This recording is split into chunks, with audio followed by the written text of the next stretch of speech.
हम संविधान दिवस के रूप में मनाते हैं।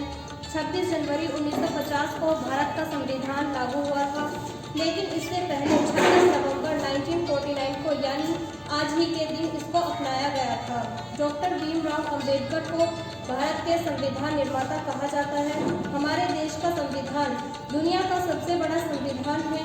सभी संविधानों को परखने के बाद ही इस संविधान का निर्माण कराया गया। संविधान दिवस मनाकर हम पहले कानून मंत्री डॉक्टर भीमराव अंबेडकर को श्रद्धांजलि देते हैं, जिन्होंने संविधान को बनाने में महत्वपूर्ण भूमिका निभाई। विश्व में भारत का संविधान सबसे बड़ा लिखित संविधान है।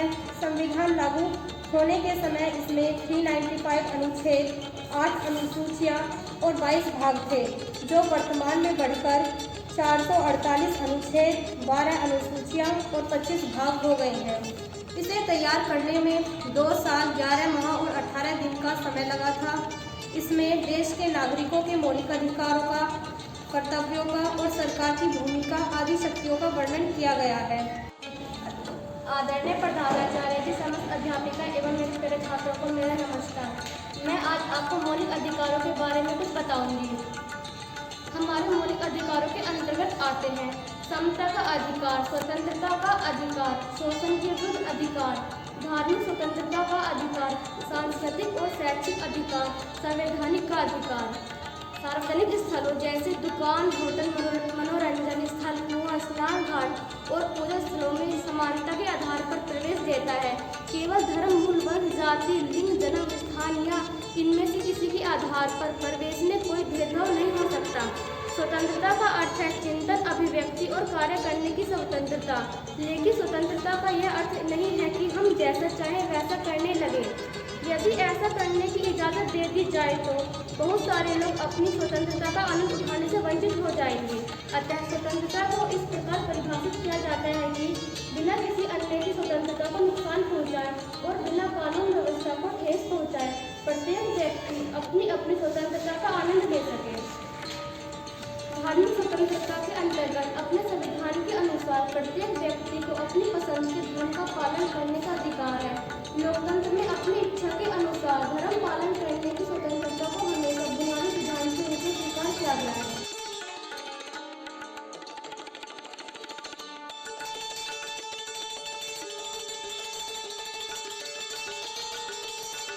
डॉक्टर भीमराव अंबेडकर के विषय में कुछ बताना चाहती हूँ।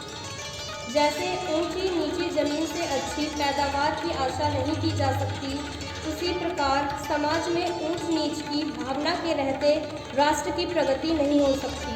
मैं पटेल के विषय में कुछ बताना चाहती हूँ। लोह पुरुष की ऐसी छवि न देखी न सोची कभी, आवाज में सिंह सी दहाड़ थी, हृदय में कोमलता की पुकार थी। एकता का स्वरूप जो किसने रचा, देश का मानचित्र पल भर में बदला। गरीबों का सरदार था वो, दुश्मनों के लिए लोहा था वो। आंधी की तरह बहता गया, ज्वालामुखी धधकता गया, बनकर गांधी का अहिंसा का शस्त्र, महकता गया विश्व में जैसे कोई ब्रह्मास्त्र। इतिहास के गलियारे खोजते हैं जिसे, ऐसे सरदार पटेल अपना मिले पूरे विश्व में। मैं ज्ञापी एक ही छात्र प्रभा। हमारे देश में अनेक धर्म, अनेक भाषाएं भी हैं, लेकिन हमारी संस्कृति एक है। From class 12th, Iron Man of India, Sardar Vallabhbhai Patel. Religion is a matter between the man and his maker. मैं निशी कक्षा 12वीं की छात्रा। यदि हम एक संयुक्त एकीकृत आधुनिक भारत चाहते हैं तो सभी धर्मों के शास्त्रों को संप्रभुता का अंत होना चाहिए। जीवन लंबा होने की बजाय महान होना चाहिए। कानून और व्यवस्था राजनीतिक शरीर की दवा है। जब राजनीतिक शरीर बीमार पड़े तो दवा जरूर देनी चाहिए।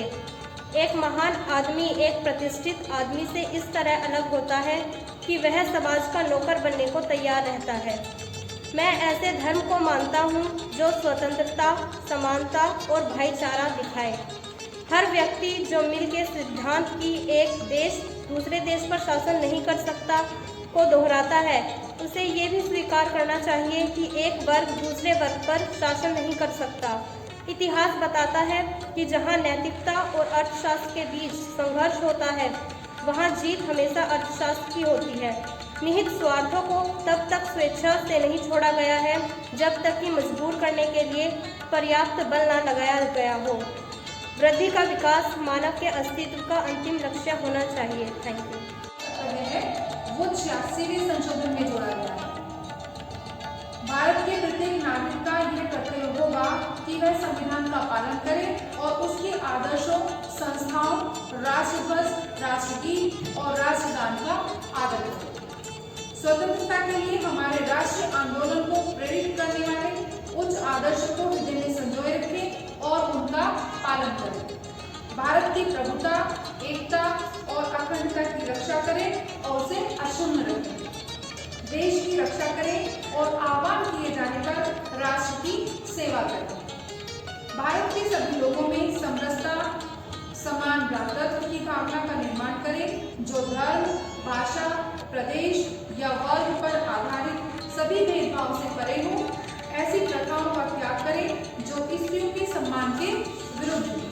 तो हमें स्त्रियों का सम्मान भी करना, परंपरा का महत्व समझें और उसका परीक्षण करें। प्राकृतिक पर्यावरण की, जिसके अंतर्गत वन, झील, नदी और वन्यजीव हैं, रक्षा करें और उसका संवर्धन करें तथा प्राणी मात्र के प्रति दया का भाव रखें। वैज्ञानिक दृष्टिकोण, मानववाद और ज्ञानार्जन तथा सुधार की भावना का विकास करें।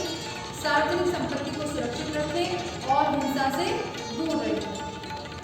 व्यक्तिगत और सामूहिक गतिविधियों में सभी क्षेत्रों में उत्कर्ष की ओर बढ़ने का सतत प्रयास करें, जिससे कि राष्ट्र निरंतर बढ़ते हुए प्रयत्न और उपलब्धि की नई ऊंचाइयों को छूए। यदि माता पिता या संरक्षक हैं, 6 वर्ष से 14 वर्ष तक की आयु वाले अपने यथास्थिति बालक या प्रतिपाल्य के लिए शिक्षा का अवसर प्रदान करें।